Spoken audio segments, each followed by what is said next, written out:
കേന്ദ്രത്തോട് അധിക വായ്പാ സഹായം തേടിയിരിക്കുകയാണ് കേരളം. സംസ്ഥാനത്തിന്റെ സാമ്പത്തിക നിലയെ ബാധിക്കുന്ന നടപടികളിൽ അനുകൂലമായ ഇടപെടൽ ആവശ്യപ്പെട്ട് ധനമന്ത്രി കെ.എൻ. ബാലഗോപാൽ കേന്ദ്ര ധനമന്ത്രി നിർമ്മല സീതാരാമനുമായി കൂടിക്കാഴ്ച നടത്തി. ദേശീയപാത സ്ഥലമെടുപ്പിന് നൽകാൻ 6000 കോടി രൂപ അനുവദിക്കണമെന്നാണ് കേരളം ആവശ്യപ്പെട്ടിരിക്കുന്നത്.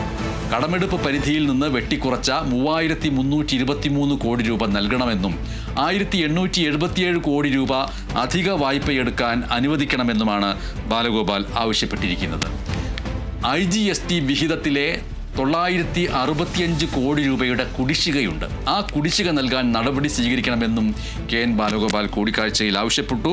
പൊതുവെ 5200 കോടി രൂപ അത് തിരികെ നൽകണം എന്നാണ് നിർമ്മല സീതാരാമനുമായിട്ടുള്ള കൂടിക്കാഴ്ചയിൽ കെ.എൻ. ബാലഗോപാൽ സൂചിപ്പിച്ചിരിക്കുന്നത്. സംസ്ഥാനത്തിൻ്റെ സാമ്പത്തിക നിലയെ ഗുരുതരമായി ബാധിക്കുന്ന വിധമുള്ള കേന്ദ്ര നടപടികളാണ്. ആ കേന്ദ്ര നടപടികളിൽ അനുകൂലമായിട്ടുള്ള ഇടപെടൽ ആവശ്യപ്പെട്ടുകൊണ്ടാണ് ധനമന്ത്രി കെ.എൻ. ബാലഗോപാൽ കേന്ദ്ര ധനമന്ത്രി നിർമ്മല സീതാരാമനുമായിട്ട് പാർലമെന്റിൽ കൂടിക്കാഴ്ച നടത്തിയത്. Guarantee redemption ഫണ്ടുണ്ട്.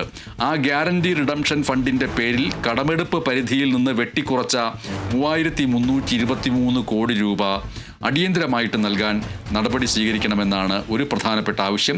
മറ്റൊരു ആവശ്യം എന്ന് പറയുന്നത് മുൻ വർഷം എടുത്ത അധിക വായ്പകൾ ഈ വർഷത്തെ വായ്പകളുമായി ക്രമീകരിച്ചപ്പോൾ കുറവ് ചെയ്ത 1877 കോടി രൂപയുണ്ട്. ഈ 1877 കോടി രൂപയും അടിയന്തരമായിട്ട് കേരളത്തിന് നൽകണമെന്ന് കെ.എൻ. ബാലഗോപാൽ ആവശ്യപ്പെട്ടിരിക്കുന്നു. IGST ബാലൻസിലുണ്ടായിട്ടുള്ള കുറവ് നികത്തുന്നതിന് വേണ്ടി മുൻകൂട്ടി അനുവദിച്ച തുകയുടെ ക്രമീകരണമായിട്ട് 965.16 കോടി രൂപ കേന്ദ്രം കുറവ് വരുത്തിയിരുന്നു. ഇത് ലഭ്യമാക്കാൻ നടപടി സ്വീകരിക്കണം. ദേശീയപാതയുടെ നിർമ്മാണത്തിന് വേണ്ടി ഭൂമി ഏറ്റെടുക്കുന്ന ചെലവിൽ 25% സംസ്ഥാന സർക്കാരാണ് മുടക്കിയിട്ടുള്ളത്. കേന്ദ്രത്തിൽ നിന്ന് കടമെടുത്തായിരുന്നു സർക്കാർ ഇതിനുള്ള തുക ചെലവിട്ടത്. ഈ തുക സംസ്ഥാനത്തിൻ്റെ കടമെടുപ്പ് പരിധിയിൽ നിന്ന് കുറവ് വരുത്തിയ നടപടി പുനഃപരിശോധിക്കണം.